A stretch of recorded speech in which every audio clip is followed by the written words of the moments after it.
galera, tudo bem? Eu sou a professora Liz e você está aqui no meu canal do YouTube para a nossa última aula de revisão para o Enem, o evento do Corrida Enem, que foi uma série de aulas gratuitas que eu disponibilizei para você aqui toda segunda-feira às 4 da tarde, para a gente revisar os principais conteúdos de biologia que apareceram nos últimos 5 anos dessa prova. E tá chegando o dia da prova de Ciências da Natureza, né? Vai ser no dia 28 de novembro.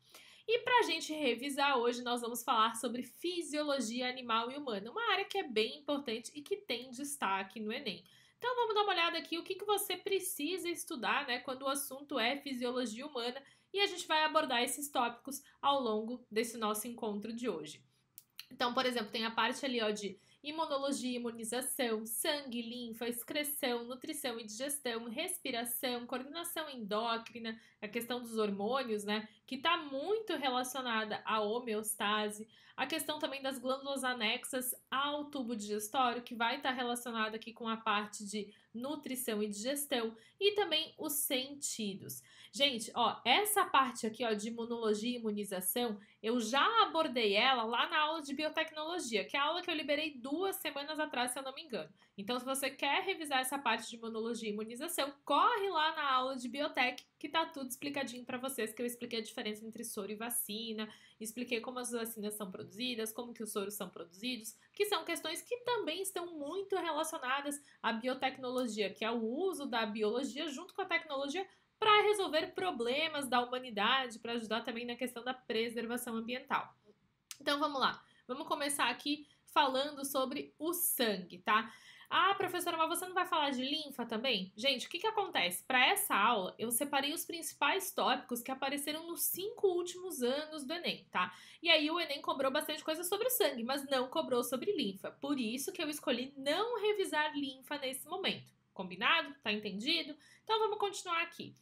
Essa imagem aqui, ela tá em inglês, mas fica tranquilo que eu sei falar inglês. Olha que chique, né? Chique demais. Brincadeira, gente. É bem importante que se vocês tiverem a oportunidade, vocês estudem um segundo idioma, que isso vai ajudar vocês, tanto no dia a dia como na carreira profissional de vocês. Mas tudo bem. Recado dado, vamos voltar aqui para o sangue e vamos focar nesse tópico.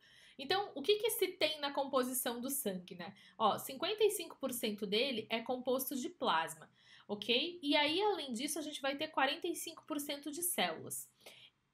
Isso daqui é um tubo de sangue que foi coletado e esse sangue ele foi submetido a um processo de centrifugação. Você coloca o sangue num equipamento de laboratório específico que fica girando numa velocidade muito alta, né? Que a gente fala em RPMs, tá? Rotações por minuto, e que isso vai fazer com que, por densidade, os elementos do sangue se separem. Então, o plasma vai ficar na parte de cima e as células ou elementos figurados, aí que a gente também pode chamar, a maioria vai ficar na parte de baixo. Só que o que acontece? Nessa intersecção aqui entre o plasma e as células, a gente pode ter também algumas células que são os glóbulos brancos, que são células que vão atuar na defesa do nosso organismo contra infecções. Então, veja só, quando falar em elementos figurados e estiver falando sobre o sangue, você precisa lembrar das hemácias, das plaquetas e dos glóbulos brancos. Combinado? Fechou? Agora, quando se falar sobre o plasma, você deve pensar qual que é a composição do plasma. Quem assistiu essa aula aqui agora vai estar sabendo, né? Que a composição do plasma é proteínas, água, alguns nutrientes e hormônios. Fechou? É isso aí. Então, muito bem, elementos figurados e uma parte líquida aí, que é o plasma. Essa é a composição do nosso sangue.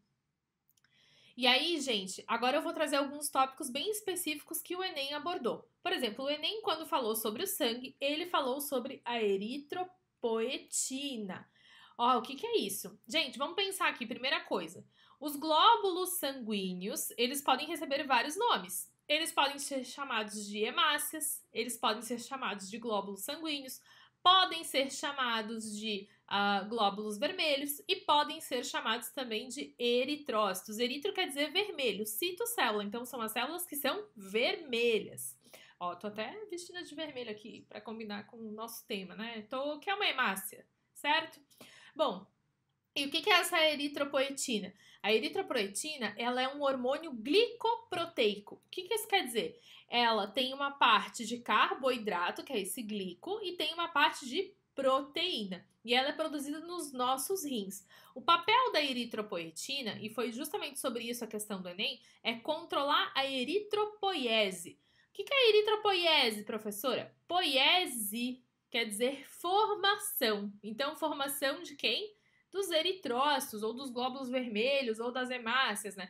Então, a eritropoiese é o processo de amadurecimento de formação dos glóbulos vermelhos. E a eritropoetina tem como papel no nosso organismo controlar esse processo. Por isso que esse é um hormônio que é muito importante pra gente, né? Sem eritropoetina, nós não teríamos a formação de novas células sanguíneas do tipo hemácias. Aí vale a gente lembrar que as hemácias humanas, elas são anucleadas, e elas são anucleadas justamente para otimizar o processo de transporte dos gases respiratórios, para a hemácia ter mais espaço para fazer isso.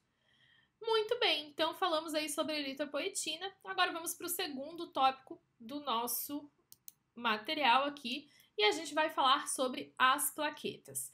Gente, presta atenção, muita atenção. Anota aí. Plaqueta não é célula. Como assim, professora? É isso mesmo, plaqueta não é célula. O que é uma plaqueta? Uma plaqueta ela é um elemento figurado, porque ela não é líquida. Então a gente chama ela de elemento figurado. Ela vai ter origem, tá? Numa célula chamada megacariócito.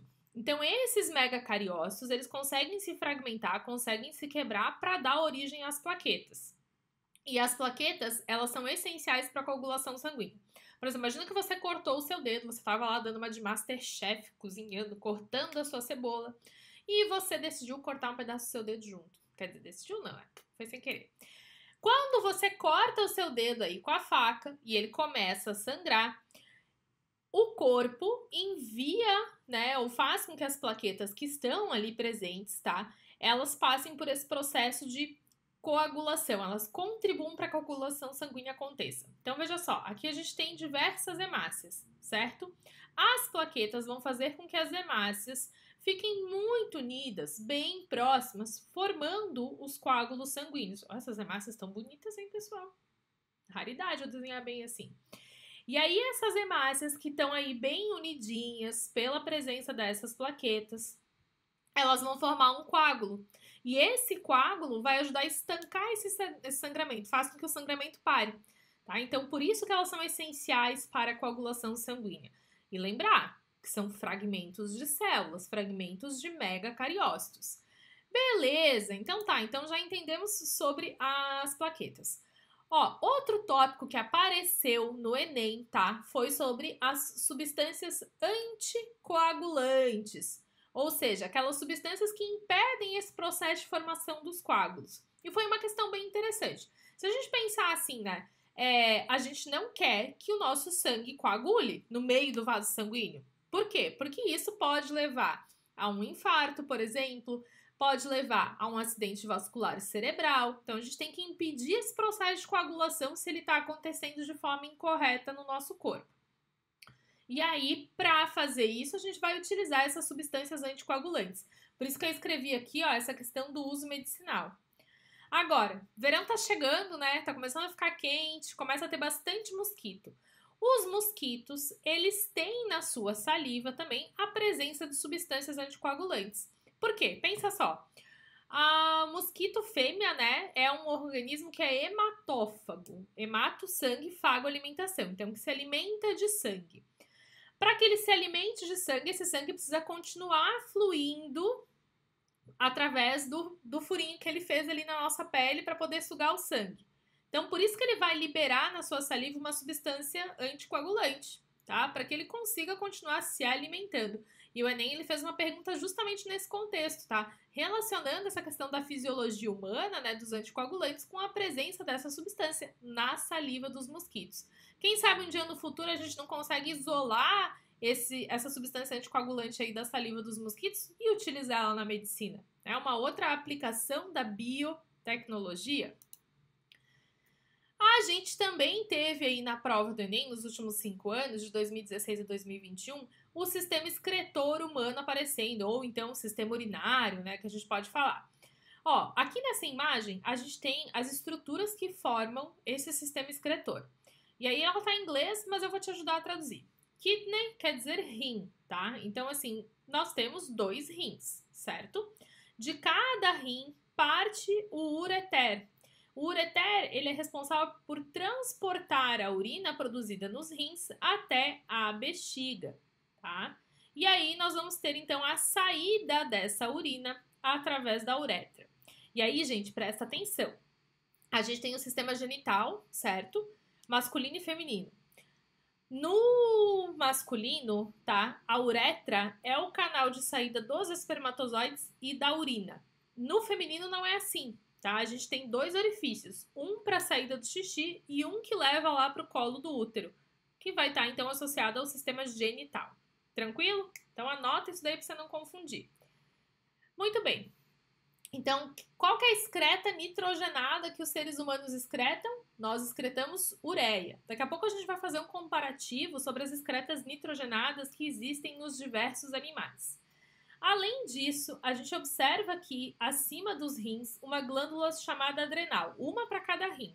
Essa glândula, presta atenção, ó, ela também pode receber o nome de suprarrenal. Supra quer dizer que ela está acima do rim, em cima dos rins, tá?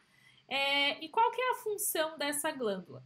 Ela vai ter 2 partes. Ela vai ter uma parte mais do meio, que recebe o nome de medula, e ela tem uma parte mais externa, que recebe o nome do córtex, de córtex. Cada uma dessas partes é responsável pela produção de diferentes hormônios. Por exemplo, ó, no córtex, a gente tem a produção de aldosterona, e esse hormônio é muito importante para manter um equilíbrio, um balanço, né, entre a quantidade de sódio e potássio que está presente no nosso corpo.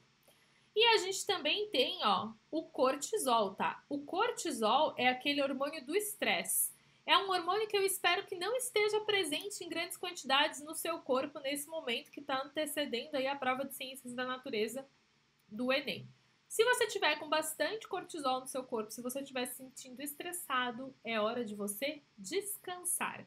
Então, né, começar a reduzir a carga horária de estudo, não forçar a barra, dormir bem, fazer atividades de lazer, tá?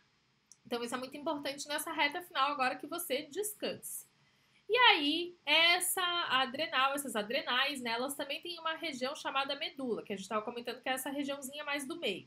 Essa região, ela é responsável pela produção de outros hormônios, que são a adrenalina e a noradrenalina, que são bem importantes para aquelas situações em que a gente se encontra num estado de fuga, né, que a gente toma um susto, tá? Então, adrenalina e noradrenalina.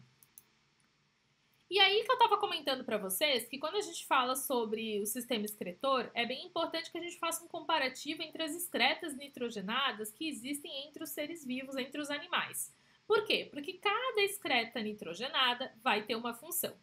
Ah, professora, mas por que a excreta nitrogenada? De onde vem esse nitrogênio que precisa ser eliminado? Pensa aqui comigo com a questão da nossa alimentação, né? Na nossa alimentação, nós ingerimos muitas proteínas, correto? E isso acontece para os seres humanos e para os outros animais. Por que nós ingerimos proteínas? Porque nós precisamos de aminoácidos, que é a unidade básica formadora das proteínas, para compor as nossas próprias proteínas. Isso é bem importante. Só um pouquinho que eu tive uma visita agora aqui no meio da aula e eu preciso tirar a visita da mesa. Ó, para vocês verem. Esse aqui, ó, é o bergamota. Tá vendo o bergamota? Invadiu a aula, né? Vamos lá, desce. Então, o bergamota, ele faz excreção de substâncias nitrogenadas. Ainda mais gato, porque gato tem uma alimentação com um alto índice proteico, né? Precisa de muito mais proteína do que os seres humanos. Então, o que vai acontecer? Essas proteínas, quando elas são digeridas e acabam sendo processadas lá pelas células e tal, e sobram aminoácidos, sobra nitrogênio, esses elementos precisam ser eliminados do nosso corpo. E isso acontece através das excretas nitrogenadas. Bom, olha só, existem alguns tipos de excretas nitrogenadas, tá? E aí a gente precisa conhecer, então, falar um pouquinho sobre essas excretas nitrogenadas. Olha a primeira aí, né? A amônia. Gente, a amônia, tá? Ela é uma excreta nitrogenada que é muito solúvel em água. Ou seja, ela precisa de uma grande quantidade de água para ser eliminada. E além de precisar de uma grande quantidade de água para ser eliminada, ela também é muito tóxica. Então o organismo não pode ficar com a amônia muito tempo armazenada ali no seu corpo. Ele vai meio que estar eliminando sempre.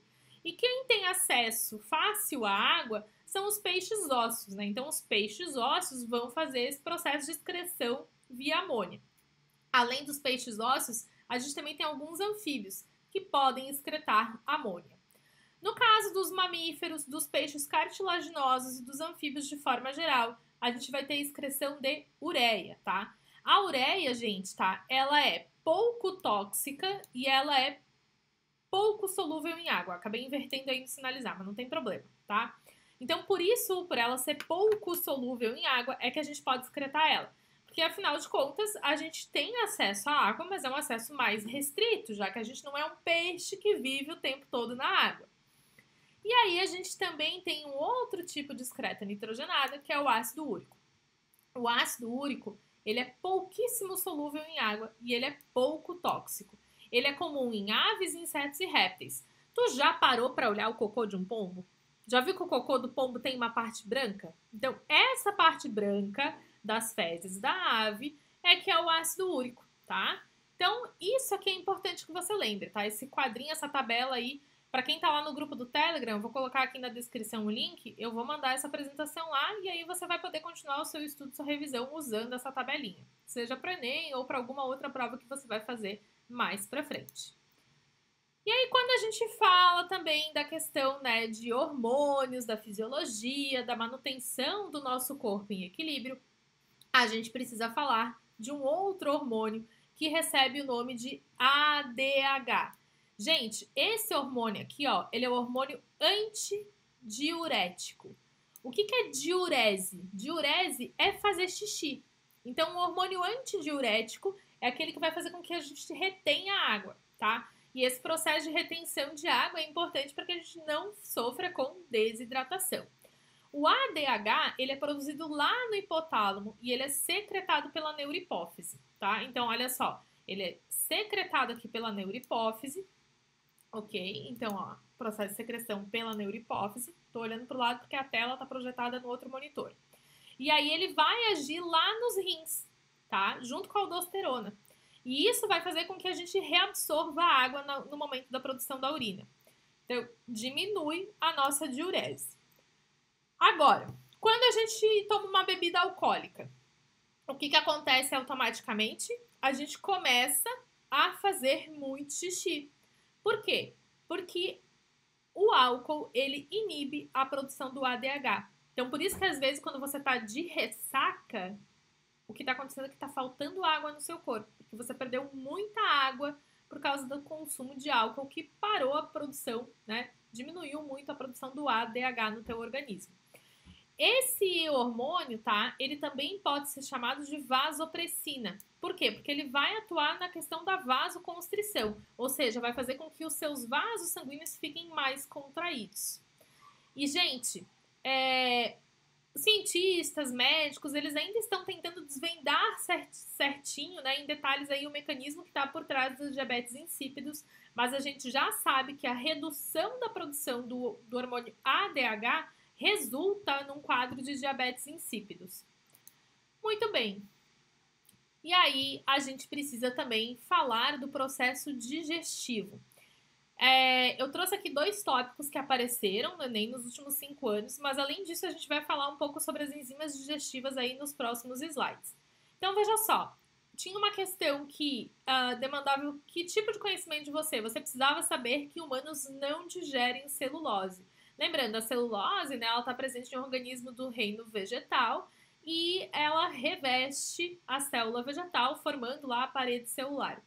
A gente não tem como fazer digestão da celulose, por isso que muitas vezes quando a gente come milho ou algum outro tipo de vegetal e não mastiga direito, ele acaba saindo inteiro nas nossas fezes, porque a gente não mastigou direito e aí o nosso sistema digestivo não consegue, né, quebrar essa parede celular. Então, mastiguem direitinho os seus alimentos. Outro assunto que apareceu foi os ácidos biliares. Olha essa imagem aqui comigo, tá? Aqui em 4, a gente tem sendo indicado o fígado, certo? E em 5, a gente tem como indicação a vesícula biliar. Quando a gente se alimenta, a gente ingere lipídios, a gente ingere gordura, tá? A gordura, ela tá presente na nossa alimentação e é importante que a gente ingira um certo nível de gordura, né? Gorduras saudáveis, para que a gente possa ter, por exemplo, formação de membrana plasmática na nossa célula, beleza? Aí o que vai acontecer? O colesterol que vem da nossa alimentação, tá? Ele é encaminhado para o fígado e ali no fígado, esse colesterol, ele vai ser convertido no que a gente chama de ácidos biliares. Esses ácidos biliares, eles vão contribuir para a solubilização dos lipídios. Pensa aqui comigo. Imagina que você tem um prato engordurado e você quer lavar esse prato. Se você tentar usar só água para lavar esse prato, não vai funcionar, certo? Então, a gente precisa de alguma coisa que tenha uma função detergente. E o que vai ter essa função detergente na questão do processo digestivo são os ácidos biliares. Os ácidos biliares, eles vão envolver os lipídios, tá? E ajudar na solubilização deles. E isso é muito importante para que o processo digestivo possa acontecer de forma adequada. Então, grave isso daí, tá? E aí, olha o que eu estava te falando, né?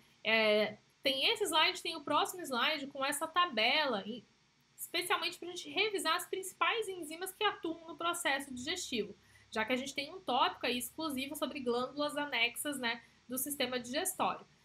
E essas glândulas anexas são responsáveis pela produção das enzimas digestivas. Então, a amilase salivar, né, ela é produzida pelas glândulas salivares e tem a capacidade de digerir o amido. O amido ele é um carboidrato que é digerido na boca. Por exemplo, pega um pedacinho de batata e bota na tua boca e segura ele na boca. O que vai acontecer? Você não precisa nem mastigar. Só segura ali um pedaço de batata na sua boca. Você vai sentir que ele vai começar a derreter, a se desfazer. O que está acontecendo? Você está tendo a ação da amilase salivar sobre esse substrato que é o amido. Aí depois a gente tem a pepsina, que ela vai atuar lá no estômago, tá? Então ela vai atuar em um pH ácido, enquanto que a amilase salivar atua num pH básico. É importante que você faça essas relações também quando a gente fala sobre as enzimas. Então, por exemplo, a pepsina, ela vai atuar num pH aí por volta de 2, tá? Enquanto que a amilase salivar, ela vai atuar num pH que é maior do que 7, né? Alguma coisa como 8, um 8,5 ali na nossa boca. E, bom, e aí o que acontece, né? Essa pepsina, ela é produzida pela mucosa gástrica, ela atua no estômago e ela vai contribuir com a produção de proteínas.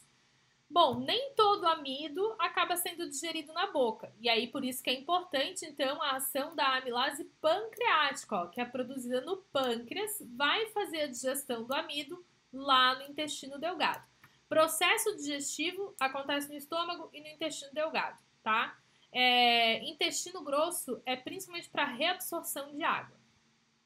Então, a gente vai ter aqui, ó, a lipase, também produzida no pâncreas, que vai fazer a digestão de gorduras que foram solubilizadas lá pelos ácidos biliares no intestino delgado. A tripsina é produzida no pâncreas, vai fazer a digestão de proteínas lá no intestino delgado. Desoxirribonuclease, produzida no pâncreas, também faz a digestão do DNA. Afinal de contas, os nossos alimentos têm material genético. Tá? Então pensa aí, reflete sobre isso. Tem DNA na ervilha que a gente está comendo, no frango que a gente está comendo, no ovo que a gente está comendo, na laranja que a gente está comendo. A gente ingere DNA quando a gente está ingerindo alimentos. E essa digestão do DNA, né, a desoxirribonuclease, ela age também no intestino delgado. Bora lá para o segundo quadro, então, para a gente continuar aqui revisando as enzimas digestivas? Beleza, olha só. A gente tem também uma enzima chamada maltase, que vai ser produzida no intestino delgado e vai agir no intestino delgado. O objetivo dessa maltase é fazer a digestão do carboidrato do tipo maltose.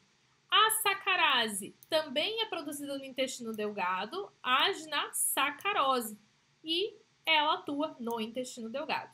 A lactase, essa aqui é famosa, hein? Intolerância à lactose, né? Normalmente já é normal, tá, do organismo adulto que a gente produza uma quantidade menor de lactase, porque não é comum, né, na natureza, assim, a gente continuar ingerindo leite. A gente continua ingerindo leite porque a gente tem disponibilidade desse alimento. Mas o padrão, né, seriam apenas filhotes humanos ingerirem leite. Opa! E aí, gente, tá? A gente pode ter uma carência, né? Uma redução da produção dessa lactase que acaba resultando numa intolerância à lactose. Então, a lactase ela é produzida no intestino delgado e ela vai agir no intestino delgado. A gente tem também a enteroquinase, que produzida pelo intestino delgado, faz a digestão do tripsinogênio e atua no intestino delgado.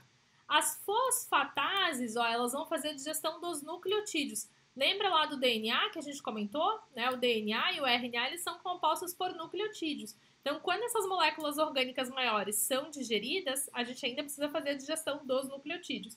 E quem faz isso são as fosfatases, produzidas no intestino delgado e também agem no intestino delgado. Acho que essas duas tabelas aí, elas já te dão um bom panorama das principais enzimas digestivas que você precisa ter mais fresquinha aí na sua mente. E aí, gente, um outro tópico que aparece no Enem é a respiração. Nos últimos 5 anos, tá, se falou muito sobre a questão de respiração celular. Eu dei uma aula aqui sobre citologia e sobre genética no Enem, onde eu falei sobre respiração celular realizada lá nas mitocôndrias. Então, eu te convido a assistir essa aula. Vou colocar o link dela aqui na descrição do vídeo também, para você tirar suas dúvidas sobre o processo de respiração celular. Como a aula de hoje é sobre fisiologia animal e humana, vamos comparar aí os tipos de respiração que existem na natureza. Bom, primeira coisa, a gente tem o que a gente chama de respiração cutânea. Cutis quer dizer pele. Então, é aquela respiração que acontece através da pele. Gente, para que as trocas gasosas possam acontecer através da pele, essa pele tem que ser úmida, tá? Então, quem é especialista nisso, quem faz esse tipo de respiração, são os anfíbios e os anelídeos. Nos anfíbios, essa respiração ela é complementar à respiração pulmonar no indivíduo adulto. O indivíduo adulto, anfíbio, ele tem pulmões, mas os seus pulmões não conseguem, tá? Não são capazes de obter todo o gás oxigênio que esses seres vivos precisam. Por isso que há uma complementação com a respiração cutânea. A gente tem também a respiração pulmonar. E na respiração pulmonar, as trocas gasosas acontecem lá nos alvéolos pulmonares, né? Então, a gente vai ter lá os alvéolos pulmonares com capilares sanguíneos, e esses capilares sanguíneos vão ceder gás oxigênio e vão pegar dos alvéolos pulmonares o gás carbônico para ser eliminado no processo de expiração. Quem faz respiração pulmonar? Répteis, aves e mamíferos. Tranquilo? A gente tem também a respiração branquial, tá? Que as trocas gasosas acontecem nas brânquias. Sabe quando você vai na peixaria comprar peixe e aí você quer um peixe fresco? E aí, quanto mais vermelhinhas estiverem as brânquias, mais fresco está o peixe. O que acontece nesse caso? A gente tem sangue circulando nessas brânquias, né? Justamente para que esse sangue que está circulando ali consiga tirar gás oxigênio da água e devolver gás carbônico para a água, tá? Então, quem faz esse tipo de respiração são os peixes. E no caso lá dos anfíbios, né, quando eles estão se desenvolvendo na etapa de girino, é uma respiração branquial também. E temos, por último, a respiração traqueal. Ela acontece através das traqueias, né? Então, os artrópodes terrestres, eles vão respirar através de traqueias, tá? São as traqueias que vão retirar o gás oxigênio do ambiente para que eles possam ter aí seus processos metabólicos acontecendo. E aí, gente, quando a gente fala sobre a questão de coordenação endócrina, tá? Você leu a palavra endócrina, você pensa em hormônio instantaneamente. Além da insulina e do glucagon, que estão desenhados, ilustrados aqui, né, citados nesse slide, a gente tem também um hormônio do tipo ADH, que a gente já falou sobre ele no começo dessa aula. Então, se você ficou com dúvida, volta lá e assiste de novo essa parte do ADH ou comenta aqui que eu volto para responder seu comentário e tirar sua dúvida. Bom, e aí o que acontece, gente? A insulina e o glucagon, tá? Eles vão atuar no metabolismo da glicose, só que eles vão atuar de forma antagônica, ou seja, um vai ter ação contrária do outro. Os dois são produzidos lá nas ilhotas de Langerhans, tá? Do pâncreas, só que assim, a insulina ela é produzida pelas células beta e o glucagon ele é produzido pelas células alfa. O que acontece? Quando é que a gente tem a insulina agindo no nosso corpo? Imagina que você acordou cedinho aí, né, véspera dia da sua prova do Enem. Você acordou cedo, porque você não vai fazer parte dos atrasados do Enem, você vai chegar na hora, certinha, vai sentar com calma na sua mesa e esperar para começar a prova, sem correria. Só que antes de você ir para o seu local de prova, você vai se alimentar. E é importante que você se alimente bem. Então, você vai comer ali o seu pãozinho com um queijo, com uma manteiga. E quando você come esse pão e ele chega lá no teu sistema digestório, ele vai ser digerido E várias moléculas de glicose, ó, a glicose aqui, né, C6H12O6, vão ser liberadas na sua corrente sanguínea. Quando essa glicose chega na corrente sanguínea, ela precisa entrar na célula, para que daí ela possa ser metabolizada, ok? Então, olha o que acontece. A gente tem o transportador de glicose, aqui desenhado em verde, e a gente tem um receptor de insulina. Quando aumenta a concentração de glicose no seu sangue, você tem a liberação de insulina. A insulina se liga nesse receptor. Quando a insulina está ligada nesse receptor, o que o transportador de glicose entende? Opa, vou abrir, porque precisa entrar glicose na célula. E aí a gente tem então a entrada da glicose na célula. Quando essa glicose ela entra na célula, ela pode ser utilizada lá para a produção de piruvato, que daí vai para a respiração celular e a gente vai ter o processo de produção de ATP, que é a molécula de energia que mantém a nossa célula funcionando. Pode ser também utilizado para a produção de ácidos gordos, né? Ou então para ser armazenada lá nas células do fígado na forma de glicogênio. E agora que entra o glucagon. Aí imagina que você está lá fazendo a prova do Enem e você esqueceu de levar o lanchinho e você está ficando com fome. E não tem glicose no seu sangue. Tá faltando glicose para o seu corpo continuar funcionando. O que vai entrar em cena? O glucagon.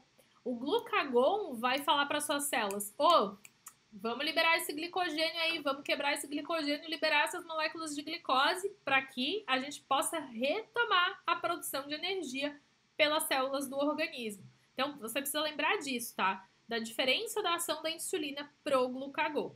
Tranquilo?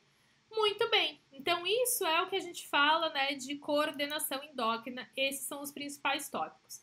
E aí, o último tópico que a gente tem na nossa lista para revisar hoje são os sentidos. A visão não é o único sentido que a gente tem no nosso corpo. A gente tem o olfato, a gente tem o paladar, a gente tem o tato. Mas foi a visão que apareceu na questão que era sobre esse tema nos últimos 5 anos. Então, vê que não é um assunto que aparece muito. Ele aparece, mas não com uma frequência que nem ecologia, né? Que ecologia despenca na prova do Enem. Então, o que ele perguntou sobre a visão? Ele não perguntou diretamente sobre a estrutura do olho, como você está vendo aí, né? Que tem esclera, retina, fóvea, nervo óptico, coroide, córnea, corpo ciliar, a íris, as lentes, o corpo vítreo. Não, ele perguntou especificamente sobre os cones e bastonetes que estão localizados nessa região aqui, ó, que recebe o nome de retina, tá? E aí ele queria saber se a gente conseguia relacionar a função dos cones e a função dos bastonetes. Então, para você lembrar que os cones são responsáveis pela visão precisa, pela visão em cores. E os bastonetes são responsáveis pela visão periférica e pela visão noturna, tá? E ambos são células que são tipos celulares que estão localizados na retina, ok? Então, gente, assim, quando a gente fala sobre fisiologia humana, esses são os principais tópicos que você precisa revisar e ter em mente para sua prova de ciências da natureza. Você vai ver que lá no gráfico ainda aparecia a questão das glândulas anexas, mas que a gente revisou elas já quando a gente falou sobre nutrição e digestão, e falava também sobre a homeostase. A homeostase, ela estava relacionada lá com as questões que falavam sobre os hormônios, sobre as questões de coordenação endócrina. O que é a homeostase? A homeostase é manter o nosso corpo funcionando em equilíbrio. E os hormônios vão contribuir para que o nosso organismo continue funcionando de forma equilibrada. Gente, então a gente termina agora a nossa revisão gratuita para o Enem 2021, né? Para a prova desse ano. Eu queria dizer que eu fiquei muito feliz de ter tirado esse projeto do papel e de ter produzido esse conteúdo para vocês, que com esse conteúdo eu consegui alcançar uma marca importante no meu canal, que foi a marca de 1000 inscritos, o que me deixa muito contente, porque agora já são mais de 1000 pessoas que gostam do meu conteúdo e que estão aqui acompanhando, e são 1000 pessoas que eu estou ajudando a entender mais e aprender sobre biologia. Espero que vocês continuem aqui nessa jornada comigo, compartilhem esse conteúdo com seus amigos, os seus grupos de estudo, assim a gente consegue ajudar mais pessoas que podem estar tendo dificuldade em biologia. Se você gostou, então comenta aqui e eu espero que você faça uma ótima prova. Lembre-se de ficar tranquilo. Agora não é momento de virar noites estudando, tá? É hora de descansar para que você esteja pronto para o desafio que você tem aí no dia 28, né? Você já teve o desafio do dia 21, mas no dia 28 na prova de Ciências da Natureza. Então lembre-se que eu confio e acredito muito em você. Eu sei do seu esforço, você que estava aqui comigo, assistindo as aulas, comentando, mandando pergunta lá no Instagram. Então, até o nosso próximo encontro, pessoal. Faça uma boa prova!